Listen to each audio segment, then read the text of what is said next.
les attentes. Les attentes des autres sur moi, ou ce que j'imagine être les attentes des autres sur moi. Je consacre beaucoup d'énergie. C'est en train de se calmer un petit peu, mais c'est loin d'être réglé cette affaire. Je consacre beaucoup d'énergie à répondre aux attentes des autres, ou à ce que j'imagine être les attentes des autres sur moi, et à me conformer à ces supposées attentes. Un petit peu comme si elles formaient autour de moi, dans l'invisible, une forme de moule en creux. Faut pas que j'aille trop par là, mais je peux aller un peu par là, et puis là ça va prendre telle forme, etc. Une espèce de moule en creux dans l'invisible, que j'ai moi-même en fait créé en prenant par-ci, par-là des petits moments où j'ai cru déceler ce qu'on attendait de moi. Donc ça a formé cette espèce de coque ou de moule à gâteau.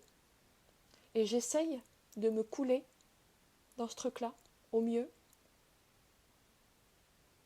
en me disant comme ça, je vais répondre aux attentes des autres, et donc je vais être à ma place. Je vais avoir le droit d'être là, je vais être légitime. On ne va pas me remettre en question, on ne va pas me dire t'as pas le droit d'être là, ou c'est pas bien ce que tu fais, ou c'est pas bien qui tu es, t'es pas gentille, t'es pas généreuse, t'es pas je sais pas quoi. Jusqu'à un point où j'y mets toute mon énergie.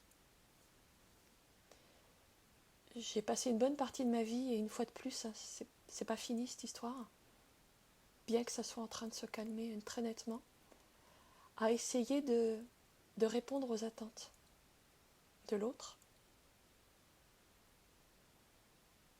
à m'y conformer, à me glisser dans les interstices dont je considère qu'ils me sont autorisés, à surtout pas aller là où je crois qu'il ne faut pas aller, pour pas faire de vagues, pour pas faire de bulles, pour pas me faire remarquer, et pour ne pas être coupé des personnes dont j'attends la reconnaissance. Parce que sinon, j'existe plus. Si je suis coupée de ce clan autour de moi, de ces différentes personnes qui constituent mon environnement relationnel, familial, amical, si je m'en coupe parce que j'aurais pas répondu à leurs attentes, j'ai l'impression que je ne vais plus exister. Sauf que deux constats que je suis en train de faire. Le premier, c'est que souvent, ce moule que j'ai constitué au fil de ma vie, c'est ma création. Et souvent, quand j'en parle avec eux, je m'aperçois qu'ils n'ont jamais eu cette attente sur moi. C'est vraiment une création artificielle que moi, j'ai mis en place. Et ça, je vous invite à le regarder pour vous-même. Et puis, deuxième constat, j'ai remarqué aussi que les rares petits instants de courage et d'audace où j'ai osé déplaire, où j'ai osé sortir, dépasser le cadre, cette espèce de moule invisible, pour toutes sortes de raisons, l'autre n'a pas du tout coupé les liens, il ne m'a pas du tout rejeté, dans mon expérience, mais en fait je pressens que si je le faisais, en fait ce serait peut-être pas si important que ça. Je veux dire par là, je pressens que si j'osais déplaire à des gens qui me sont chers, et que ça crée une rupture du lien, ça pourrait m'amener à m'interroger, est-ce que c'était vraiment un lien authentique? Est-ce que c'était un lien profond? Est-ce que c'était un lien aimant? Est-ce que ce lien avait de toute façon encore sa place dans ma vie? Et en même temps, en vous parlant, je prends conscience qu'il m'arrive régulièrement de déplaire et de couper ce lien, et même pas m'en rendre compte. Ça, j'en avais pas conscience au moment où j'ai commencé la vidéo. Je veux dire par là que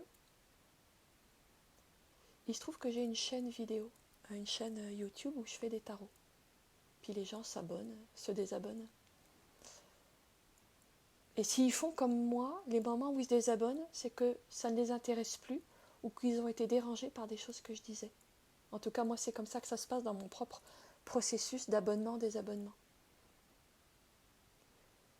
Et en fait, quand les gens se désabonnent, une fois dépassé la petite blessure d'amour-propre, qui dit « Ah, mais on ne m'aime pas, on ne veut pas de moi », une fois passé ça, en fait, ça se lâche aussitôt.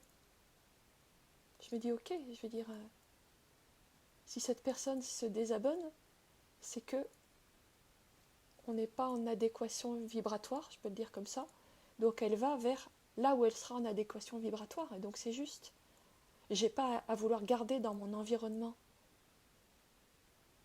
proche ou plus éloigné de personnes avec qui je ne suis pas en adéquation vibratoire. Donc en fait, c'est parfaitement juste.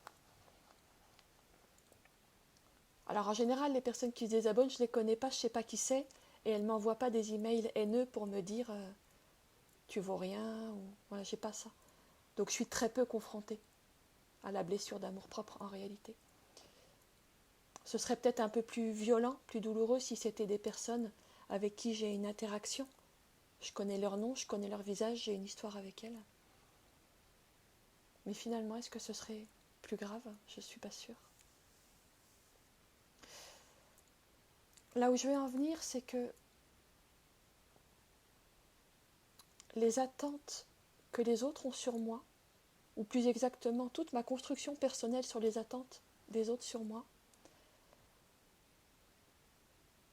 elle a sûrement sa justification pendant un temps dans notre vie, mais je suis en train d'arriver à un point où ça perd de sa force.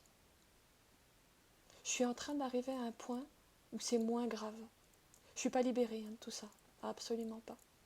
Mais dans le processus de détachement progressif où j'en suis aujourd'hui, je peux en témoigner et puis éventuellement vous proposer, si ça vous parle, de regarder ça aussi pour vous.